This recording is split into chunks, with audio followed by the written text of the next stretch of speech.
It's easy, because people tend to see what they want to. I went door to door. Room 202. "Oh my God, I love your hair," I said to a bubbly blonde I suspect will end up popular. Room 206. "You're not brothers, are you?" I said shyly to two boys on the crew team. Nice bodies, but baby faces. Not my taste. They grinned at me, looked at my boobs, and each vied to say something clever. Neither was clever. Room 212 was a pair of awkward girls. I was friendly to them, but didn't linger long because I knew they would never be key players. While I met a few more people, I was simultaneously assessing who seemed like they were going to be part of Greek life. Will was in a frat, SAE, and one of my first orders of business was to get in with that frat. The crew boys were already in the hallway loudly talking about going out to a club that night.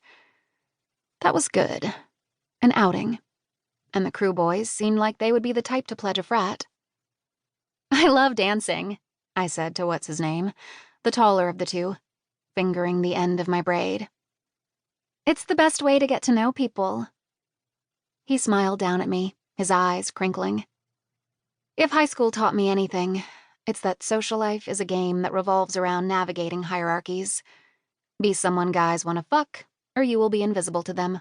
Be someone the girls want firmly tucked into their inner circles, whether as friend or enemy, or die the death of being totally irrelevant.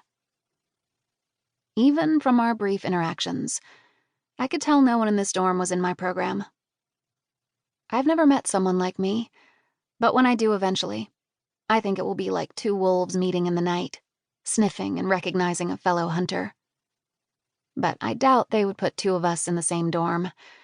There were only 7, and they probably had to spread us out to prevent a war from breaking out.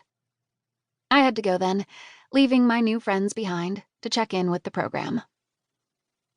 The psychology department was diagonally across the quad, visible from the windows of the common area of my room. The quad was lush grass crisscrossed with brick paths, with each brick having the name of an alumnus engraved into it. John Smith, class of '03. Funny, Will was never going to get a brick, but I was. One of the larger dorms, Tyler Hall, had a massive banner hung on it that said, "Welcome Freshmen." I stopped to take a selfie with the banner in the background. Here's a girl excited for her first day of college, busy doing college things. It's practically destiny that I ended up at John Adams University. I knew I had to be in D.C., which meant applying to Georgetown, American University, George Washington University, John Adams, Catholic University, and Trinity College, all of which are inside the district. As safeties, I also applied to reasonably close places like George Mason and the University of Maryland. I got into all of them, except for Georgetown. Seriously, fuck them. My application was golden.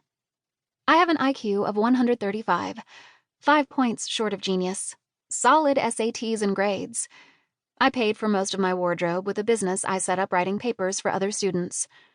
Who knows how many of them got into college with a heartfelt essay about the dead cancer grandmother they didn't actually have. I had been offered scholarship money at various schools, but nothing like what Adams had offered. Even if I had turned down the psychology study, I still could have gotten generous scholarships given to students with my pedigree to entice them to a Tier 2 liberal arts school. But I didn't care. Adams was always my first choice because of Will. Another bonus was the school's placement in D.C., a busy city with a relatively high murder rate. The campus was in the gentrifying neighborhood of Shaw, just east of bougie Logan Circle, and south of U Street, a popular going-out destination. A neighborhood that, despite the presence of nice restaurants, was also a place where drunk people occasionally got into fights and stabbed each other, and pedestrians got mugged. Law enforcement was busy with the constant parade of protests, conferences, and visiting diplomats. They probably gave 2 shits about what was going on in the mind of a random 18-year-old girl with an iPhone in her hand and a benign look on her face. I liked the somber castle look of the psychology department. Its dark red bricks were covered with ivy, and the windows, edged with black iron.